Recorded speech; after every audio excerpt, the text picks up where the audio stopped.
Today, we're diving deep into the extraordinary life of Cristiano Ronaldo, a boy who rose from poverty, heartbreak, and doubt to become one of the greatest legends in the history of sport. This is not just a story about football, it's a story about obsession, sacrifice, and the unstoppable power of believing in yourself. Get ready because this is the real journey of CR7. The Golden Striker, a novel inspired by the life of Cristiano Ronaldo. Chapter 1. The Island Boy Who Challenged the Sea. The wind lashed against the rocky cliffs of Madeira as if trying to warn the island of something extraordinary about to happen. Inside a tiny, dimly lit house smelling of fish stew and warm bread, a baby cried a sharp, stubborn cry that startled the midwife. Maria Dolores looked at her newborn son and whispered, "Cristiano? Quiet, meu amor." But nothing could quiet him. Not then. Not ever. From the beginning he fought. He cried louder. He kicked harder. He demanded space, air, life, just like he would demand goals, stadiums, and history decades later. Outside, waves crashed violently, as if even the Atlantic Ocean sensed that a rival had arrived. Cristiano grew fast, restless, always moving. He ran more than he walked. He jumped before he looked. He argued with gravity, and sometimes gravity lost. His father, Dinas, a man with tired eyes and the scent of alcohol hidden beneath his work uniform, often watched him from the sidelines of the local field. "This boy," he'd say to his friends, "doesn't he play football? He devours it." Even at age 5, Cristiano chased the ball like a wildfire chasing oxygen. Older kids hated playing against him. Younger kids idolized him. He was trouble. He was talent. He was a storm packed inside a child's body. But life on Madeira was not kind. The Overo family lived crammed into 3 small rooms. Cristiano's bed shook whenever the washing machine rattled. His shoes wore out faster than the family could afford replacements. His mother worked 2 jobs. His father tried, but his demons were heavier than the bottles he carried. Still, Cristiano loved him. More than football. More than winning. When Dinas took him to Andorinha, the local club where he worked as a kitman, Cristiano felt like he was stepping into a kingdom, even if it was small, even if it smelled like old socks and wet grass. He didn't care. A pitch was a pitch. A ball was a ball. And he was born for both. Chapter 1. The First Riot. One evening, during a match between street kids, Cristiano flew down the makeshift dirt field, dribbling past 3 boys twice his size. "Hey, get him!" one shouted. They tried. They failed. His feet moved so fast the others saw only dust and panic. Cristiano approached the goal, kicked, and the ball smashed into the rusty metal frame with a sound that made every kid freeze. Gola Achiko. The neighborhood erupted like a festival. But the older boys didn't like losing to a skinny kid from the poor part of town. They surrounded him. "You think you're special?" the tallest one growled. Cristiano didn't flinch. His eyes burnt. "No," he said. "I know I am." The punch came fast. Cristiano fell, dirt on his face. The boys laughed, and then he got up. He didn't run. He didn't cry. He didn't even blink. He walked straight into the fight, again.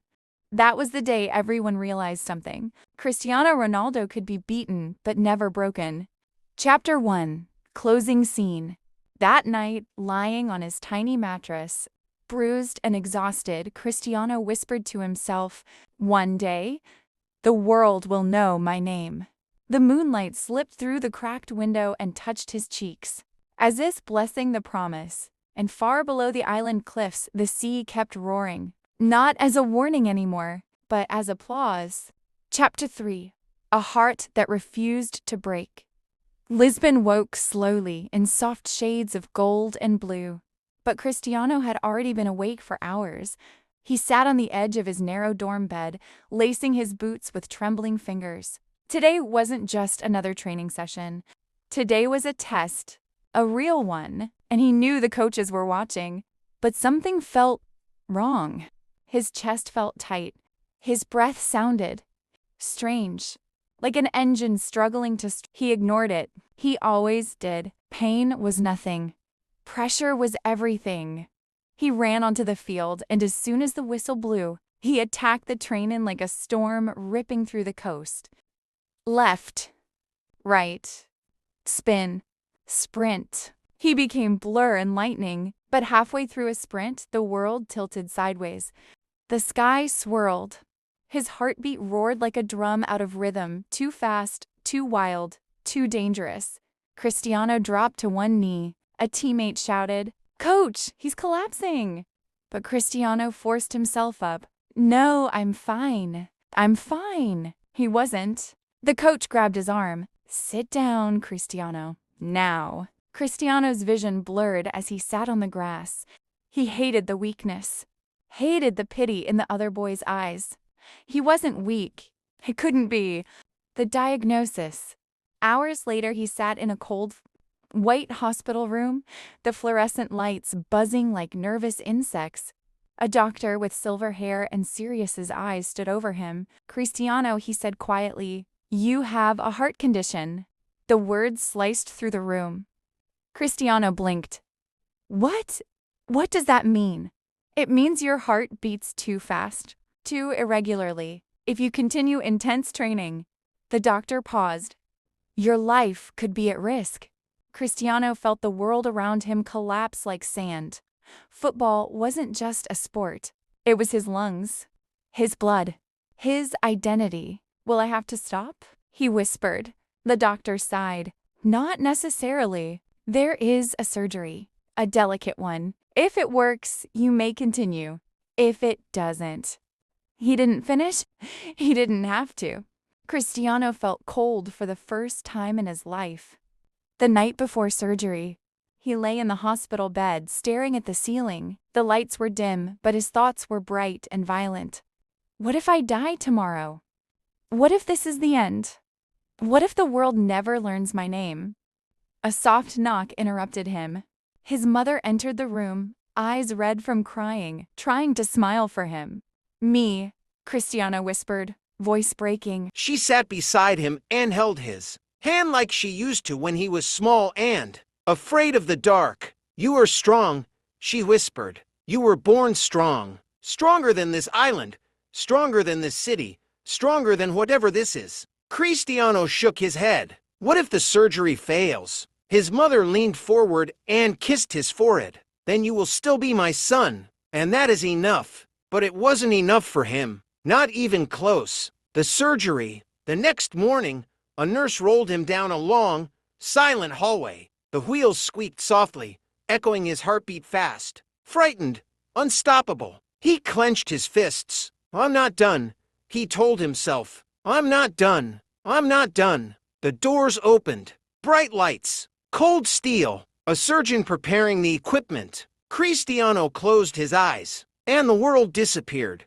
The awakening. Hours later, he opened his eyes to a blurry room, soft beeping, and a familiar voice. "Me?" His mother rushed to his side. "You're okay," she whispered, tears streaming down her cheeks. "Cristiano, you're okay." He swallowed. His chest hurt. His throat burned. But he was alive. "The surgery?" He croaked. "It was a success," the doctor said from across the room. "You can play again. After you heal, you can chase your dream." Cristiano exhaled, a long, shaking breath full of relief and fire. "Then I'll become the best," he whispered. "You'll see." The doctor smiled softly. "I think the world will." Chapter 3.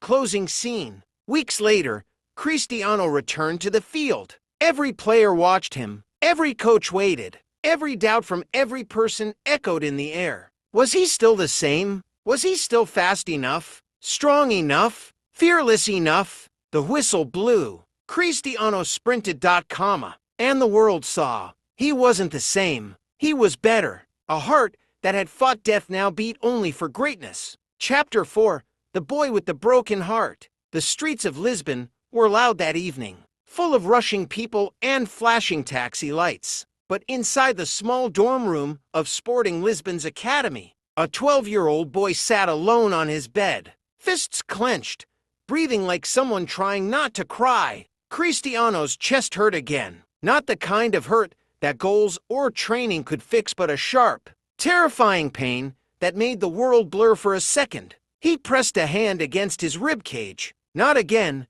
he whispered. He had hidden it for weeks. The dizziness, the strange heartbeats, the way his vision sometimes went dark after sprinting. Coaches just thought he was exhausted. Teammates thought he was obsessed with training. Nobody knew the truth. That night, after the pain finally faded, Cristiano packed his training boots and crept out of the dorm. He walked toward the empty field, the huge stadium lights glowing like stars waiting just for him. He whispered to himself, "You won't take football away from me. Nothing will." And he trained until dawn. Chapter 5: The Surgery. The diagnosis came fast. Irregular heartbeat, a condition that could end a boy's future before it even started. When his mother, Dolores, heard the news, she nearly collapsed. She held his hands in the hospital hallway, tears escaping despite her strength. "Cristiano, if you can't play football again, it's okay. I just want you alive." He shook his head. "No, I'll play. I have to."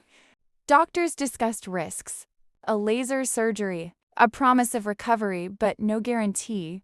The room smelled of antiseptic and fear. On the morning of the procedure, Cristiano stared at the ceiling as the nurses prepared him. He wasn't thinking about pain or failure, or even death. He was thinking about a green field and a white ball. He was thinking about scoring his first professional goal. When the anesthesia started to pull him under, he whispered, "Football is my life. Don't let them take it." And everything went dark. Hours later, he woke up, alive, stable, repaired. His mother burst into tears of relief. He smiled weakly. "Can I train tomorrow?"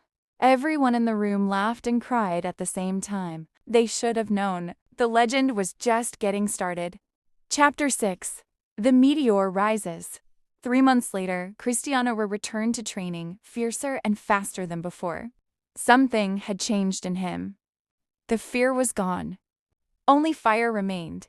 He attacked every drill like it was a final. He sprinted until teammates begged him to slow down. He juggled the ball in impossible ways, each touch a message. "You didn't stop me. Nothing will." Coaches whispered about the crazy kid from Madeira. Players tried to intimidate him. He outworked them all. Opponents fouled him. He got up every time, stronger. By 15, Sporting's academy directors said the line that would become a prophecy. "This boy is not normal. He's going to change football." But Cristiano didn't hear prophecies. He only heard his heartbeat. Finally steady, finally strong, telling him to run faster. Chapter 7: The Night That Changed Everything. August 14th, 2003. Sporting, Lisbon vs. Manchester United. Cristiano laced his boots in the locker room, hands calm, eyes sharp. He didn't know the entire world was about to change, but he felt something electric in the air. When he stepped onto the field, he saw tall, powerful English players staring at him like he was nothing. He smiled. Let's see. What followed became legend. He danced around defenders. He twisted past tackles. He dribbled like the ball was tied to his feet with invisible strings. The United players looked stunned. After the match in the tunnel, several of them practically begged Sir Alex Ferguson, "Boss, sign him immediately." Cristiano walked past them with sweat dripping and a grin forming. He had no idea that within weeks he'd leave Portugal behind forever. But he could feel destiny tugging at his sleeve. Chapter 8: Red Devil. Rising legend coming next. Manchester smelled like rain the day Cristiano arrived. Cold wind, gray clouds. A black car pulled up to Old Trafford. Cristiano stepped out slowly, a small suitcase in hand, wearing the expression of someone standing at the edge of destiny. Inside the stadium, Sir Alex Ferguson was waiting. He didn't smile. He didn't need to. He looked at the skinny Portuguese kid with electric eyes and said, "Welcome to Manchester United. Here, talent isn't enough. You will have to suffer." Cristiano swallowed, straightened his shoulders, and whispered, "I'm ready." But he wasn't. Not yet. Chapter 9, The Training Ground Wars. Cristiano's first week at Carrington was brutal. The English players, bigger, stronger, older, felt threatened by this flashy teenager with impossible skills. They kicked him, pulled his shirt, shoved him in training. Every tackle felt like thunder. Every fall knocked the air out of him, and when he tried to do his signature step-overs, one of the veterans growled, "Stop showing off, kid." Cristiano bit his tongue and kept going. He didn't complain. He didn't back down. At night, when everyone else left the training ground, he stayed alone, shooting, sprinting, juggling, practicing until the floodlights turned off automatically. He trained in darkness. Sir Alex watched from a distance, arms folded. "He's raw," he murmured, "but he's different." Chapter 10, Breaking Point. There was one freezing, miserable day when Cristiano almost gave up. A defender slammed into him during a drill, hard enough to knock him flat. The players laughed. He lay there, mud on his face, chest heaving, rain pouring down like needles. For a moment, he wanted to quit. He thought of Madeira, of playing barefoot on the streets, of his dad, of the operation that almost ended his career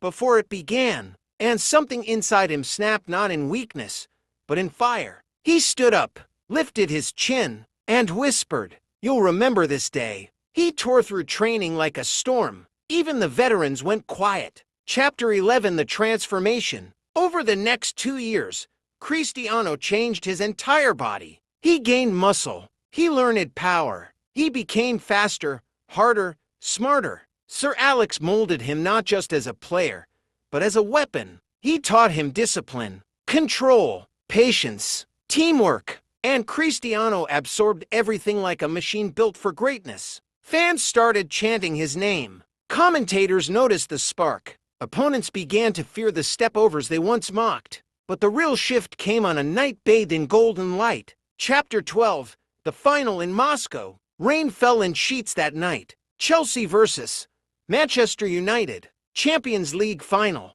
Cristiano felt the weight of every step, every breath, every heartbeat. 26 minutes in, a perfect cross came flying toward him. He leapt into the sky. Time slowed. The ball met his forehead. The stadium exploded. But later, in the penalty shootout, Cristiano missed. Chapter 16, The Galactico Awakens. In 2009, the Santiago Bernabeu roared like an ocean. 90,000 fans all on their feet screaming one name, Cristiano Ronaldo. He arrived as the most expensive player in football history, Euro 94 million resting on his shoulders like a mountain. The world expected perfection. Every touch, every match, every heartbeat. And Cristiano delivered. In Madrid, he built an empire. 4 Champions League titles, 4 Ballon d'Ors, countless records, and unforgettable nights when time seemed to stop every time the ball touched his foot. He didn't just play football, he rewrote it. Chapter 14, The Eternal Rivalry. But no legend shines alone. On the other side of Spain stood a silent genius in blue and red, Lionel Messi. Together, they created the greatest rivalry in sports history. 2 titans pushing each other higher, faster, further, as if the universe had placed them on Earth just to challenge one another. Every season felt like a war, every goal a message, every Clasico a piece of history, and the world watched, spellbound. Chapter 15, The Portuguese King. Yet Cristiano had one dream left, to lift a trophy for his country. In the Euro 2016 final, when he collapsed injured and was forced off the pitch, Portugal's hope faded. But he returned not as a player but as a leader, standing at the sidelines, shouting, pointing, crying, commanding his team like a general in battle. And Portugal won. Tears streamed down his face, not from pain, but from a dream born on the streets of Madeira that had finally come true. Chapter 16, The Last Battles. Then came Juventus. Then the emotional return to Manchester United. Ups, downs, praise and criticism, love and hate. He wasn't perfect. He wasn't meant to be, but he never stopped fighting. After that came Saudi Arabia, People thought it was the end. But he brought the world's eyes with him, turning a league into a global stage and proving he still had fire left in his veins. Chapter 17, Legacy of a Legend, Final Chapter. Now looking back, Cristiano Ronaldo's story is more than a biography. It's the story of a poor kid no one believed in. A boy with cheap clothes, a troubled father, a weak heart, and a dream too big for the island he lived on. It's the story of brutal training, lonely nights, tears, heartbreak, and an obsession with improvement so intense it scared people. Cristiano showed the world. Talent is a gift. Greatness is a decision he made every single day. Now he stands as one of the most iconic athletes in human history. Not because he was born special, but because he refused to be ordinary. This is not the end of his story. Legends do not end. They echo. And Cristiano Ronaldo will echo forever. If you enjoyed this story, make sure to subscribe because even bigger and better videos are on the way, and now it's your turn. Comment below and tell me which legend you want next.